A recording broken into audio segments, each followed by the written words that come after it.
IIT జేఈలో మంచి rank రానటువంటి విద్యార్థులకు బెస్ట్ ఆప్షన్ సిఎస్ఈఎంఏ కోర్సులు అడ్మిషన్స్ జరుగుతున్నవి. నమస్కారం. రకరకాల పంచతంత్ర కథలు చెప్పుకుంటున్నాం కదా. ఇవాళ ఒక కొత్త కథ చెప్పుకుందాం. అడవిలో ఉన్నట కరాళకేసరుడు అనే ఒక పెద్ద సింహం ఉండేదట. ఈ సింహం వెనకాల దూసరకుడు అనే పేరున్న ఒక నక్క ఆయన వెనకాల తిరుగుతూ ఉండేది. అంటే ఊరికే వెనకాల సెక్రటరీ లాగా అనమాట. అయితే ఒకసారి ఏమైంది, ఈ నక్క సలహాతోటి ఒక ఏనుగుల గుంపు మీద పడిందట సింహం. పడితే ఆ ఏనుగుల్లో పెద్ద ఏనుగు బాగా మదించి ఉండి ఈ సింహాన్ని చితకొట్టేసింది, ఎత్తి విసిరేసింది. కాలు గట్టి దెబ్బలు తగిలేసింది. దాంతో సింహానికి అస్సలు ఓపిక లేదు, కాలు కుంటుతోంది, కొంచెం పళ్ళు కదిలినట్టు అయిపోయినాయి, చాలా బాధపడుతోంది.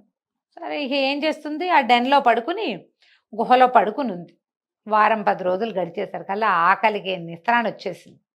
ఈ దూసరకుడు ఉంది కదా నక్క, అది వెళ్ళి రాజుగారి దగ్గర కూర్చుని, అయ్యా నాకు చాలా ఆకలిగా ఉందండి, 10 రోజులు అయిపోయింది తిని, మీరు ఏదైనా జంతువుని కొడితే ఆ కొట్టిన జంతువుని తినేవాడిని, మీరేమో కొట్టలేకపోతున్నారు, నేను తినలేకపోతున్నాను, నాకు పరమ నీరసంగా ఉంది, ఏం చేయాలో తెలియటం లేదండి అంటే సింహం కొంచెం మొహమాటంగా ఏమందంటే, నేను వేటాడలేనురా, కాళ్ళు అవి నిప్పులు, ఇంకా కోలుకోలేదు, ఓ పని చెయ్యి, నువ్వు అట్లా రోడ్డు మీదకి పోయి ఏదైనా ఒక జంతువుని మన గుహ దాకా తీసుకురా, ఇందాక వస్తే కొట్టగలను, నేను పరిగెత్తి కొట్టడం ప్లాన్ చేసి కొట్టడం అవంతా నాతోని కాదు, ఇంత మటుకు చేయగలుగుతా, నువ్వు ఏదైనా జంతువుని తీసుకురమ్మంటే సరే ఏం చేసిందట ఈ నక్క, ఊళ్ళోకి వెళ్ళింది. వెళ్ళి అక్కడ మేస్తున్న ఒక గాడిదను చూసి పలకరించింది. ఏమిటో మేనలుడా ఇంత బక్క చిక్కిపోయావు, ఆ మధ్య ఎప్పుడో చూసినప్పుడు బాగుండేవాడివి, సన్నగా అయ్యావు ఏమిటి అని అడిగింది.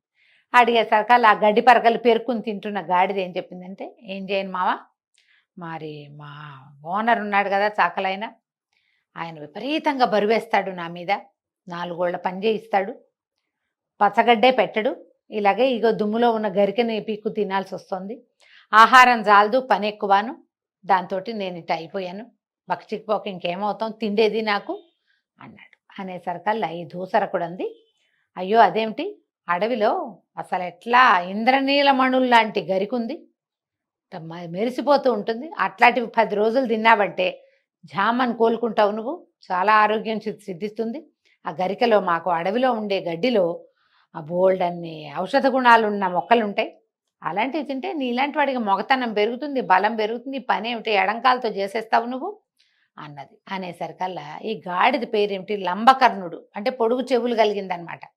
ఈ లంబకర్ణ గాడిద ఏమందంటే, అమ్మో ఇంకా నయం, మేమేమో గ్రామ్య జంతువులం, ఊళ్ళల్లో ఉండేవాళ్ళం, మా పరిగెత్తడం పారిపోవడం రక్షించుకోవడం అట్లాంటి వ్యవహారాలు ఏమీ రావు, మీ అడవి నిండా ఏమో ప్రమాదకరమైన క్రూర జంతువులు, నా వల్ల కాదు, నా భయము, ఊళ్ళోకి అక్కడికి రావడానికి ఊరు వదిలిపెట్టి మా ఓనర్ కూడా ఒప్పడలేదు, ఎందుకు వచ్చింది, ఏదో ఇట్లాగే బతుకుతానంది. అనేసరికి దూసరకుడు ఒప్పుకోలే, అయ్యో ఇంకా నయం, ఇలా చాకలాయనతో బాధపడి 3 ఆడగాడిదలు ఊరు వదిలిపెట్టేసి అడవిలోకి చేరినాయి.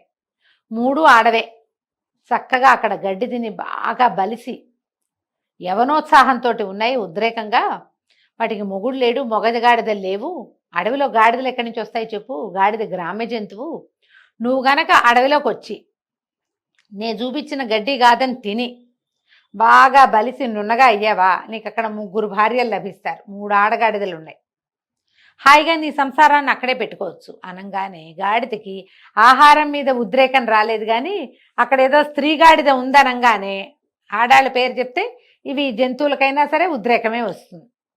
చూడని, తను ఎప్పుడు కంటితో చూడని, ఊహ కూడా రాని 3 ఆడగాడిదలు అక్కడ ఉన్నాయనగానే పొంగి పొరలుతున్న ప్రేమోత్సాహంతో ఈ మొగ్గాడిదంది, పద పద నేను నీతో పాటు అడవిలోకి వస్తానంది. నక్క గాడిద ఒకదాని వెనకాల ఒకటి బయలుదేరి అడవిలోకి వచ్చినాయి. ఈ దూసరకుడు ఏం చేసింది, ఈ కరాళ ముఖుడున్న గుహ దాకా గాడిదని తీసుకొచ్చేసరికల్లా ఈ దూరం నుంచే గాడిద వాసన వచ్చింది, నక్క వాసన తెలుస్తోంది. సింహం ఏం చేసింది, వచ్చి గుమ్మల్లో నిలబడింది. ఈ గాడిదని చూసేసరికల్లా దాని మీదకి దూకంగానే గాడిద తప్పించుకుంది. సింహం అంత జోరుగా దూకలైపోయింది అనమాట, దానికి అసలే కాళ్ళు నొప్పులు పాపం. సరే గాడిద కాస్త పరిగెత్తుకుంటూ పారిపోయేసరికి దూసరకుడు తెగ తిట్టింది సింహాన్ని, ఏంటండి మీ పంజాలో బలవంతా పోయింది, ఇలా ఉన్నారేమిటి, ఒక దెబ్బ కొడితే గాడిద ఎంతది, ఎడంకాలతో కొట్టినా పడిపోవాల్సింది, మీరు కుడికాలతో కొట్టినా పడలేసారు కదా పారిపోయింది, ఇలా అయితే లాభం లేదండి అని అనగానే సింహం సిగ్గుపడింది. అది కాదు నేను రెడీగా లేను, మీరంత చిటుకుని వచ్చేస్తారని నేను అనుకోలేదు, అందుకని కొంచెం మిస్ అయ్యాను, ఈసారి ఎవరినైనా తీసుకురా అంటే ఎవరినో ఎందుకంటే ఆ గాడిదనే తీసుకొస్తానంది నక్క. అనేసరికి అది ఇంకెందుకు వస్తుంది ఆ గాడిద, దాన్ని నువ్వు నమ్మించలేవు, ఇంకో ఏదైనా జంతువుని తీసుకురా, ఈ లోపల నేను పంజాన్ని రెడీగా పెట్టుకుంటా, ఎందుకంటే ఈ మూల దెబ్బ తగిలింది, కొంచెం పంజా ఇట్లా లేవడలా కాస్త విప్పుకోవాలి, నేను ట్రై చేయాలి, అదేమిటో చేస్తాను, నువ్వు వెళ్ళి పట్టుకురా. అనేసరికల్లా ఈ నక్కంది నేను ఈ గాడిదనే తెస్తానని మళ్ళీ ఊర్లోకి వెళ్ళింది. వెళ్ళేసరికల్లా ఆ గాడిద అక్కడ ఎక్కడొక చెరువు దగ్గర నిలబడి గబగబా దాహానికి మంచినీళ్ళు తాగిస్తుంది.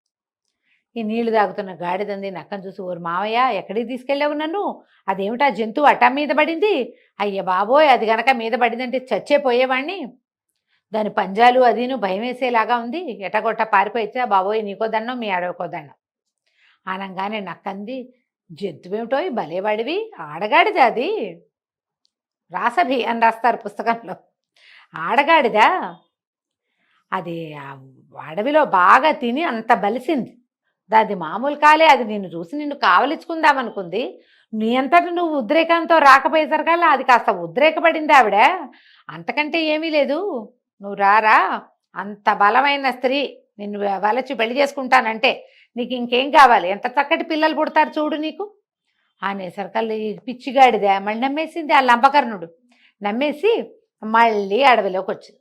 వచ్చేసరికల్లా ఏమైంది, ఈ గుహ దగ్గరికి రాగానే ఈ సింహం ఒక్క దూకు దూకి 2 పంజా దెబ్బలు కొట్టి గాడిదని చంపేసింది. గాడిదిట వెలకిలా పడిపోయింది. పడిపోగానే సింహం చెప్పింది, ఓయ్ దూసర కూడా కాసేపు కాపలా ఉండు, నేను ఒక్కసారి స్నానం చేసి తర్పణాలు అవి విడుచుకుని వస్తా, ఎందుకంటే 10 రోజుల నుంచి తినలేదు, మా పెద్దవాళ్ళకి తర్పణాలు విడవలేదని, సింహాలు స్నానం చేస్తాయా అని అడగండి, అది స్నానానికి వెళ్ళింది.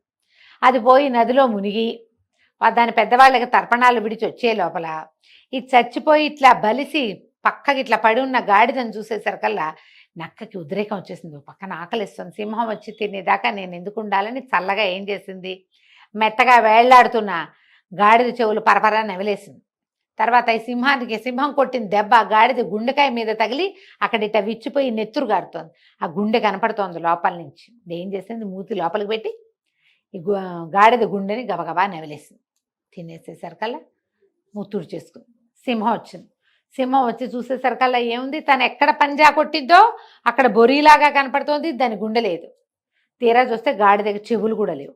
సింహానికి పిచ్చి కోపం వచ్చింది, అవురవురా దూసర కూడా నా వెనకాల ఉండేవాడివి, నేను రాజుని పెద్దవాడిని, పైగా ఈ వేట నాది, నేను తిన్నాక మిగిలింది తినవలసిన వాడివి, ఈ గాడిదకి చెవులు గుండె తినేస్తావా, నీకు బుద్ధి లేదా, జ్ఞానం లేదా, నీకు మర్యాద కూడా లేదే అని తిట్టేసరికల్లా నక్కంది, భలేవారండి మీరు, ఈ నక్కకి ఈ గాడిదకి గుండెకాయ లేదు, చెవులు లేవు, గుండె చెవులు ఉంటే ఓసారి మీరు మీద పడి పారిపోయిన తర్వాత మళ్ళీ వస్తుందా, దాని గుండె లేదు, చెవులు లేవు, అందుకే దాన్ని తీసుకొచ్చానంటే సింహం నమ్మిందట. తెలివిగా చెప్తే ఎవరైనా నమ్ముతారు. నమ్మేసి శుభ్రంగా నాతో పాటు నువ్వు కూడా తిను, ఆకలిస్తుందన్నావు అని ఆల్రెడీ ఇంతలా ఆరగించిన నక్కని తన పక్కన కూర్చోబెట్టుకుని తనతో పాటు నక్కను కూడా మేపింది. నక్క సింహము 2 కలిసి ఈ తెలివి తక్కువ అడగాడిదని హాయిగా తినేసినాయి. వారం దాకా ఇంకా బాధ లేదు, వచ్చే వారానికి ఆరోగ్యం కోలుకుంటుందిలే కొంచెం అని చెప్పి సంతోషించినాయి. కథ కంచికి మనం ఇంటికి.